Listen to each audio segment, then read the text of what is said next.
Last এপিসোডে আমরা দেখেছিলাম থাউজেন্ড ফেসের বাবা ব্লিচ টেম্পলে চলে এসেছে, আর সেখানে সাইয়ান তাকে নিজের জালে ফাঁসানোর জন্য প্রথমে নিজেকে থাউজেন্ড ফেস হিসেবেই শো করে, আর এর সাথে বিশ্বাস করানোর জন্য কিছু অ্যামেজিং টেকনিক দেখায়। আর এইসব কিছু দেখে জিও তার উপর বিশ্বাস করে ফেলে। এই এপিসোডের শুরুতে আমরা দেখতে পাই সাইয়ান বলছে যে এই সময় আমাদের সেই প্ল্যান ফাইনাল স্টেজের মধ্যে আছে, তাই আমাকে এই প্ল্যানের উপর বিশেষভাবে ফোকাস করতে হবে, আর এর জন্য আমায় দ্রুত ব্লিচ টেম্পলে যেতে হবে, কারণ আমি চাই না এত দূর পৌঁছানোর পর আমাদের এই প্ল্যান ফ্লপ হয়ে যাক। আর এমনিতেও বাবা, আপনার অনেকদিন পর আন্টের সাথে দেখা হয়েছে, তাই আমি চাই না আপনাদের এই মোমেন্টে আমি এখানে কাবাবে হাড্ডি হয়ে থাকি, তাই আমি এখন এখান থেকে চলে যাচ্ছি। এইসব শুনে লিউ কিংমেই বলে, হেই তুমি এটা কি বলছো? আমরা কি এই বিষয়ে একমত ছিলাম না যে আজ রাতে আমরা তিনজন একসাথেই সেই সব কিছু করব? কারণ এখানে এরকম একজন পার্সন আছে যার জ্ঞান সব থেকে বেশি, তাই আমার মনে হয় সে আমাদের টিচার হতে পারবে, আর এরই সাথে আমাদের এই গেমকে আরো অনেক বেশি ইন্টারেস্টিং করে তুলতে পারবে। এইসব শুনে জি লিউ কিংমের উপরই অনেক বেশি রেগে যায় আর বলে, ইউ ফুল। হঠাৎ করে তাকে এত বেশি রাখতে দেখে সেও একটু ঘাবড়ে যায় আর বলে, ডিয়ার কি হলো? কিন্তু সে এখানে তার কোনো কথাই না শুনে সাইয়ানের কাছে চলে আসে আর বলে, ইয়ানতাও যাও, তুমি তোমার কাজ করো, আর এটা মনে রেখো কিছু সময় পর আমি তোমার কাছে আসব, আর এরই সাথে আমি তোমাকে তোমার মার্শাল আর্টেরও কিছু গার্ডিয়ান্স দেব। এইসব বলে সে সেখানে ভাবছিল, সত্যি এখানের সিচুয়েশন দেখে তো মনে হচ্ছে যে লিউ কিংমেই এখানে কিছুই করছে না, সবকিছুর ভার সে আমার ছেলের উপর চাপিয়ে দিয়েছে। আমি জানি এটা আমার ছেলের জন্যই ভালো, কারণ সে যদি এখনই এত হার্ডশিপ সহ্য করে ফেলতে পারে তাহলে ফিউচারে সে অনেক সফল হতে পারবে। এর মানে এটা না যে সব কাজ সে তাকে দিয়েই করাবে। আমি স্পষ্ট দেখতে পাচ্ছি যে সে এখানে কোনো কাজ না করেই ফল ভোগ করার জন্য অনেক বেশি এক্সাইটেড হয়ে আছে। তখনই সাইয়ান বলে, ঠিক আছে বাবা, তাহলে আমি এখন এখান থেকে যাওয়ার অনুমতি চাচ্ছি।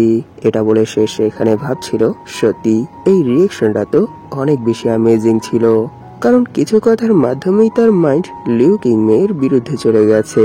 কিন্তু আমি এই জিনিসটা বুঝতে পারছি না যে এই সময় ওনার ব্রেনে কি চলছে। তখনই সিন ব্লিচ টেম্পলে শিফট হয়, যেখানে সাইয়ান বলে, সত্যি আজ আমি আমার অ্যাক্টিং স্কিলের সাহায্যে জি কেও বোকা বানিয়ে ফেলেছি। যদিও সে থাউজেন্ড ফেসের বাবা ছিল, এরপরও সে এই জিনিসটা বুঝতেই পারেনি যে আমার আসল পরিচয় কি। সত্যি আজ আমি আমার স্কিলের সাহায্যে এত ডেঞ্জারাস এক সিচুয়েশন থেকেও খুব সহজেই বেঁচে ফিরতে পেরেছি। এটা আমার জন্যই অনেক বড় একটা অ্যাচিভমেন্ট ছিল।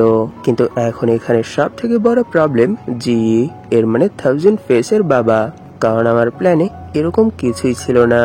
না জানে সে কোথা থেকে চলে এসেছে, আর সে এমনি এমনি আসেনি, সে এখানে লিউ কিংমেকে সাহায্য করার জন্য এসেছে।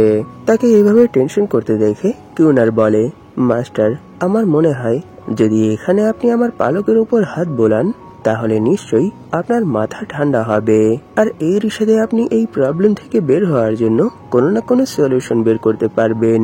এইসব শুনে সাইয়ান বলে, হ্যাঁ তুমি ঠিক বলেছো, কিন্তু এখানে একটা প্রবলেম আছে, কারণ যদি তুমি কোনো পেঁচানা হয়ে বিড়াল হতে তাহলে এটা সব থেকে বেশি ইফেক্টিভ হতো, কিন্তু কি করার, যা আছে তাতেই কাজ চালাতে হবে।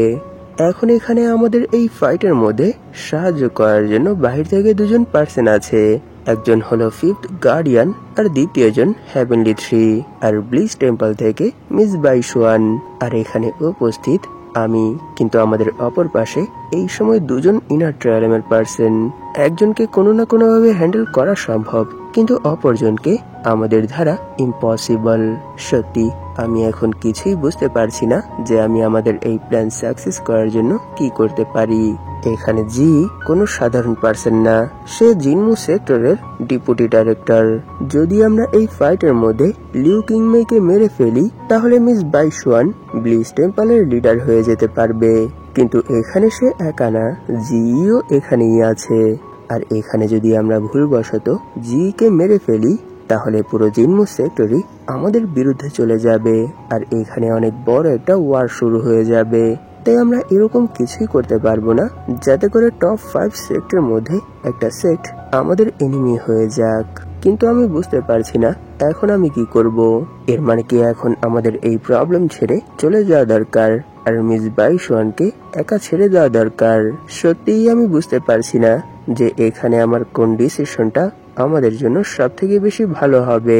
এইসব ভাবতে ভাবতেই সেখানে তার মাথায় আসে আর সে বলে, 1 মিনিট, এখানে তো আমি একটা কাজ করতে পারবো, কারণ এখানে একটা ওমেন ছেলে আর বাবা দুজনের সাথেই সময় কাটাচ্ছে। তাই আমার মনে হয় এতে আমি কিছু একটা করতে পারবো। এইসব শুনে কিউনারও সেখানে একটু শক হয়ে বলে, কি হলো মাস্টার? তখনই আমরা সেখানে সাইয়ানের ক্রিপি লুক দেখতে পাই। সে সেখানে হাসতে হাসতে বলে, হ্যাঁ আমি এটাই করব। আমি এখানে পুরো প্ল্যানই চেঞ্জ করে ফেলবো। আর এই জিনিসটা দেখবো যে জি এখানে কোন জিনিসটাকে ডিসাইড করে। সে এখানে তার ভালোবাসা আর ছেলের মধ্যে কোনটাকে চুজ করে। তখনই সে কিউনারকে বলে, তোমার জন্য এখানে আমার কাছে একটা কাজ আছে। তোমায় আমার একটা চিঠি মিস বাইশুয়ানের কাছে পৌঁছে দিতে হবে। এটা শুনে কিউনার সেখানে অনেক বেশি খুশি হয়ে যায় আর বলে, ঠিক আছে মাস্টার, কাজ হয়ে যাবে। তখনই সিন শিফট হয় আর আমরা মিস বাইশুয়ানকে দেখতে পাই। তিনি ভাবছিল, কিছু সময় আগেই আমি এই জিনিসটার খবর পেয়েছি যে জি এখানে সশরীরে চলে এসেছে। নিশ্চয়ই সে এখন লিউ কিংমেইকে তার প্ল্যান সাকসেস করতে সাহায্য করবে। আমি বুঝতে পারছি না এখন আমরা কি করব, কারণ আমাদের এই প্ল্যানের মধ্যে তো সে ছিলই না। আর উপর থেকে কিছু সময় ধরেই আমি সাইয়ানের কোনো খবর পাচ্ছি না। না জানে সে কোনো ট্রেস ছাড়াই কোথায় গায়েব হয়ে গেছে। আমার তো মনে হচ্ছে যে যখন সে এই জিনিসটা জানতে পেরেছে তখন সে মৌকিন সেক্টকেও ইনফর্ম করে দিয়েছে। আর এর সাথে মৌকিন সেক্ট এই প্ল্যান থেকেই সরে গেছে। এর মানে তারা আমাকে এখন আর কোনো সাহায্য করবে না। যদি এরকমটাই হয় তাহলে আমার কি হবে? তিনি যখন এইসব কিছু ভাবছিল তখনই আকাশ থেকে একটা লেটার নিচে পড়তে দেখতে পায়। এটা দেখে তিনিও সেখানে একটু শক হয়ে যায় আর এরই সাথে সেই লেটার ধরে বলে, সত্যি আমি এই জিনিসটা জানি না যে সে কোথা থেকে অথবা কিভাবে আমার কাছে সব সময় এই লেটারগুলো পাঠায়। এই সব কিছুই সে এমন ভাবে করে যেন এই চিঠি সে কোনো ভূতকে দিয়ে পাঠায়। আর তিনি সেই লেটার পর সেখানেই সেটা শেষ করে দেয় আর বলে, সেও এই জিনিসটা জেনে গেছে যে জি এখানে চলে এসেছে, তাই সে এখানে এই প্ল্যান পুরোপুরি চেঞ্জ করে ফেলেছে। আর এটা বলেছে যে আমি যেন সেই অকশনে না যাই, কারণ সেই অকশনের মধ্যে সে আগে থেকেই সবকিছু প্ল্যান করে রেখেছে যে সে কিভাবে লিউ কিংমেইকে সেখানে হত্যা করবে। আমি জানি না এই প্ল্যান কি কাজ করবে কি করবে না। আর আমি এটাও জানি না যে সে কি সত্যি আমার সাইডে আছে নাকি আমার বিরুদ্ধে চলে গেছে। সত্যি এখন আমার কাছে আর কোনো ওয়ে নেই, আমাকে তার উপর বিশ্বাস করতেই হবে। তখনই সিন দাতং শহরের সেই নিলাম হলের উপর শিফট হয়, যেখানে আমরা সাইয়ান, ফিফথ গার্ডিয়ান আর হেভেনলি 3 কে দেখতে পাই। সাইয়ান বলে, তোমাদের দুজনকে আমি একটা কথা আগে থেকেই জানিয়ে দিতে চাচ্ছি যে আমাদের প্ল্যানের মধ্যে অনেক বড় একটা চেঞ্জ এসেছে। তাই সেই নিলামের দিন নিলাম হলে বাইশুয়ান এমনকি মৌকিন সেক্টের কোনো মেম্বার আসবে না। এটা শুনে ফিফথ গার্ডিয়ান সেখানে অনেক বেশি শক হয়ে বলে, কি সত্যি কি তারা কেউ আসবে না? এর মানে নিশ্চয়ই তারা মিস্টার জি সম্পর্কে জেনে গেছে, এরই জন্য তারা তাদের এই প্ল্যান ক্যান্সেল করে দিয়েছে, তাই না? এটা শুনে সাইয়ান বলে, কে বলেছে এই প্ল্যান ক্যান্সেল হয়ে গেছে? না, এখনো তোমায় নিজেকে তৈরি রাখতে হবে, কারণ সেই দিন তারা না আসলে কি হবে, লিউ কিংমেই তো এখানে আসবে। তোমায় আমি যা কিছু করার জন্য বলেছিলাম তোমাকে সেই দিন সেই সব কিছুই করতে হবে। এর মানে সেই দিনই তোমাদের লিউ কিংমেইকে মারতে হবে। এই সব শুনে ফিফথ গার্ডিয়ান সেখানে অনেক বেশি শক হয়ে যায় আর এরই সাথে সে সেখানে চিল্লাতে চিল্লাতে বলে, কি আপনি এটা কি বলছেন? মিস্টার জি সামনেই আমাদেরকে লিউ কিংমেইকে মারতে হবে, কিন্তু আমরা এটা কি করে করব? এর জন্য তো আমাদের অনেক বড় একটা প্রাইস পে করতে হবে। না না, এটা প্রাইজের কোনো বিষয় না, এটা অনেক বেশি রিস্কের একটা বিষয়। নিশ্চয়ই আপনি এখানে মজা করছেন, তাই না? আর পাশ থেকে হেভেনলি 3 বলে, বাইশুয়ান আর মৌকিন সেক্টের সাহায্য ছাড়া আমার মনে হয় না আমরা এরকমটা করতে পারবো। এইসব শুনে সাইয়ান বলে, না না, এই বিষয়ে তোমাদের ভাবার কোনো দরকার নেই, কারণ এখানে তোমাদের লিউ কিংমেইকে মারতে হবে না, যা করার জি করবে। আর সেই সময় তোমাদেরকে শুধু তাকে সাহায্য করতে হবে যাতে করে সে সেখান থেকে কোথাও পালিয়ে যেতে না পারে। আমি এখানে জি কেও মারতে চাই না আর জুইলুস শাখার কোনো মেম্বারকেও হারাতে চাই না। আর সব থেকে বড় বিষয় এটা যে থাউজেন্ড ফেস কোনো সাধারণ পার্সন না, সত্যি সে অনেক বেশি অ্যামেজিং। সে তো আমার মন কেড়ে নিয়েছে, তাই আমি এই ফাইটের মধ্যে তাকেও হারাতে চাই না। আমি চাই আমরা আমাদের এই কম্পিটিশন অনেক লম্বা সময় ধরেই কন্টিনিউ রাখি, আর এরই সাথে ফিউচারে যা কিছু হবে সেই সব কিছুই নিজের চোখে দেখি। তাই ফিফথ গার্ডিয়ান, আমি তোমাকে যেটা বলেছি সেটাই করো, এর থেকে বেশি আর কিছুই করার দরকার নেই।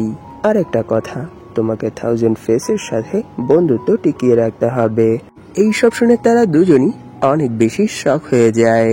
তখনই ফিফথ গার্ডিয়ান বলে, হেভেনলি 3, তোমার সাথে তো গার্ডিয়ানের সম্পর্ক অনেক আগে থেকেই, তাহলে বলো ওনার চিন্তা ভাবনা কি সব সময় এত বেশি উৎপাটাং হয়? এটা শুনে হেভেনলি 3 বলে, হ্যাঁ, কিন্তু এইসব নিয়ে তোমার মাথা ঘামানোর কোনো দরকার নেই, কারণ তিনি কোনো সাধারণ পার্সন না। তিনি যা কিছু করে অথবা বলে সেই সব কিছুর পেছনেই একটা না একটা এজেন্ডা থাকে। তাই এখানে আমাদের ওনার ডিসিশনের উপর কোনো কোশ্চেন না তুলে শুধু সেই অর্ডার গুলো ফলো করা দরকার। তখনই ফিফথ গার্ডিয়ান বলে, সত্যি আমি এই বিষয়ে অনেক বেশি কিউরিয়াস হয়ে আছি যে বাইশুয়ান আর মৌকিন সেক্ট ছাড়া লিউকিং মেইকে আর কে তাদের রাস্তা থেকে সরাতে চায়।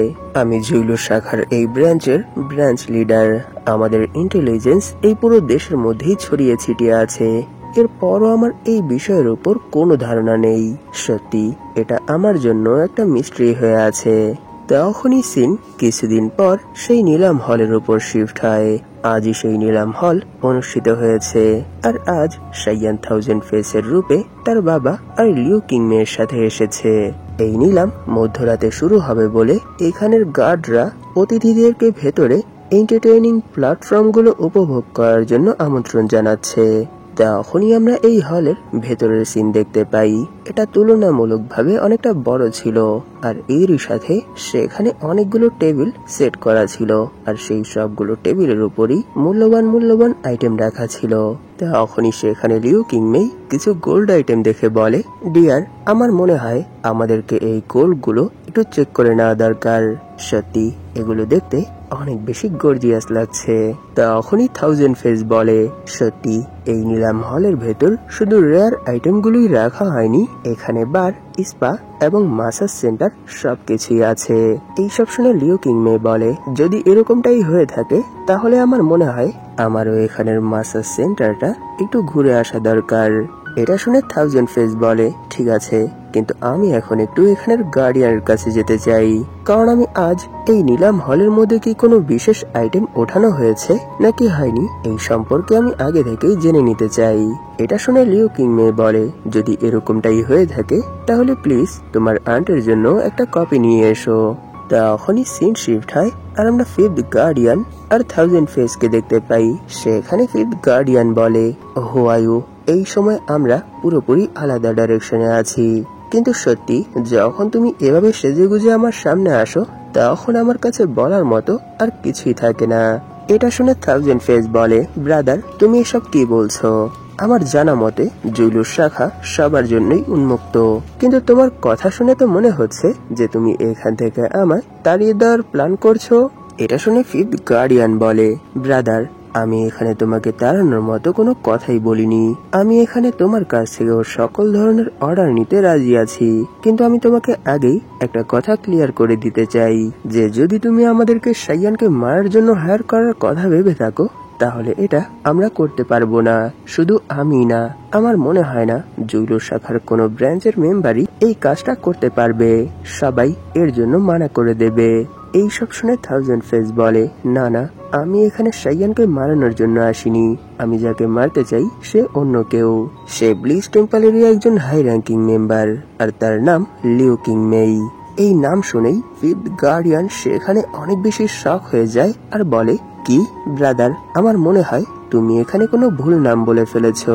প্লিজ আমি আরো একবার শুনতে চাই যে তুমি সত্যি কি লিউ কিং মে বলেছো।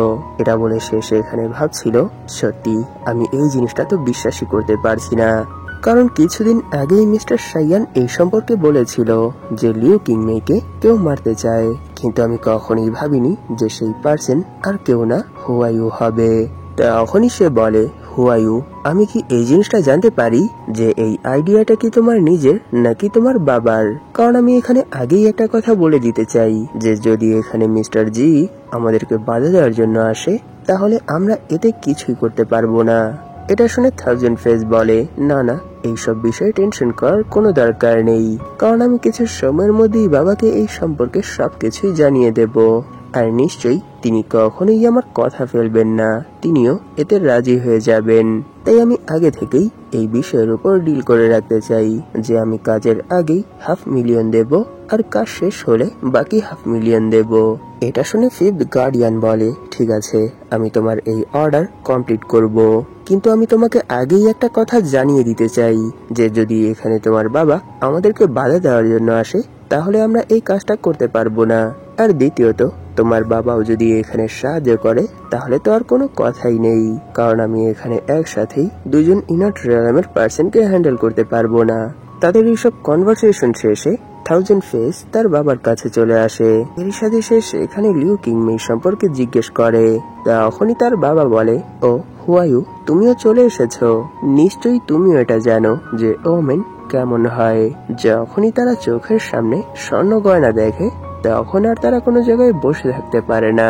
আসো, তুমি আমার সাথে বসে একটু ড্রিঙ্ক করো। আর আমি একটা জিনিস নোটিস করেছি যে ক্লোজ ডোর কাল্টিভেশন থেকে বের হওয়ার পর থেকেই আমার এটা মনে হচ্ছে যে আমাদের মধ্যে সেই টান আর আগের মতো নেই, কিন্তু আমি বুঝতে পারছি না এটা কেন। এইসব শুনে সাইয়ান বলে, সত্য বলতে কি, আমার মনে কিছু সময় ধরেই একটা জিনিস অনেক বেশি খটকা লাগছে, তাই আমি বুঝতে পারছি না আমার কি এই সম্পর্কে কথা বলাটা ঠিক হবে কি হবে না। এটা শুনে তার বাবা বলে, হু আর ইউ, তুমি এখানে এসব কি বলছো? আমাকে সবকিছুই খুলে বলো। এই সমস্যাটা কি তোমার আন্ট, এর মানে লিউ কিংমেকে নিয়ে? এটা শুনে থাউজেন্ড ফেস বলে, ও, এর মানে আপনি এই জিনিসটা নোটিস করেছেন? যদি এরকমটাই হয়ে থাকে তাহলে আমার মনে হয় না এখানে আমার আর কথা লুকোনোর কোনো দরকার আছে। ঠিক আছে, তাহলে আমি আপনাকে সবকিছুই খুলে বলছি। কিছু সময় ধরেই আমি আন্টের অনেক কাছে চলে গেছি, আর এই সময়ের মধ্যেই আমি একটা জিনিস নোটিস করেছি যে সে আমাদেরকে ছাড়াও বাহিরের আরো একজনের সাথে কন্টাক্ট রাখছে। কিন্তু আমি যেই কয়বারই ওনাকে সেই সম্পর্কে জিজ্ঞেস করেছি তিনি সেই কয়বারই এই বিষয়টা থেকে এড়িয়ে গেছে। কিন্তু আমি কিছু সময় আগেই ওনার কাছ থেকে এই লেটারটা পেয়েছি, আর যখনই তার বাবা সেই লেটারটা পড়ে তখন সে বলে, এটা তো একটা লাভ লেটার, আর এই লেটারের হ্যান্ড রাইটিং তো সেই বাস্টার্ড জো মিং এর। এর মানে কি পাস্টে তাদের মধ্যে এমন কোন সম্পর্ক ছিল? এটা শুনে সাইয়ান বলে, আমি জানি না, কিন্তু যখনই আপনি আমাকে তার সাথে ব্লিচ টেম্পলে পাঠিয়েছেন তখন থেকেই সে আমার সাথে ডো কাল্টিভেশন স্টার্ট করেছে। প্রথম তো আমি ভেবেছিলাম এটা ন্যাচারাল, কিন্তু কিছু সময়ের মধ্যেই আমি এই জিনিসটা বুঝে গেছি যে না, এটা ন্যাচারাল না। সে সেই সময় এরকম একটা টেকনিক ইউজ করছিল যার মাধ্যমে অপোনেন্টের বডি থেকে দ্বিগুণ এনার্জি অ্যাবজর্ব করে নিজের কাল্টিভেশন বাড়ানো যায়। আর আমি এই জিনিসটা বোঝার পর যখন ওনার কাছ থেকে দূরে সরার চেষ্টা করেছিলাম তখন তিনি আমাকে আঁকড়ে ধরেছে, আমাকে সেখান থেকে আর কোথাও যেতে দেয়নি। আর এই প্রসেস অনেকটা দিন এভাবেই কন্টিনিউ হয়েছে। এইসব শুনে তার বাবা সেখানে অনেক বেশি রেগে যায় আর বলে, হু আর ইউ, দাও তোমার হাত দাও, আমি তোমার মেরিডিয়ান গুলো একটু চেক করে নেই। তখনই তিনি সেখানে তার মেরিডিয়ান চেক করতে করতে ভাবছিল, প্রথম তো আমি ভেবেছিলাম যে আমার ছেলে লিউ কিংমের প্রতি পাগল হয়ে গেছে, অথবা সেই তার উপর কোনো না কোনো স্পেল কাস্ট করে রেখেছে, কিন্তু এখন তো দেখছি সেই বাস্টার্ড আমার ছেলের সাথে অনেক বেশি করে ফেলেছে।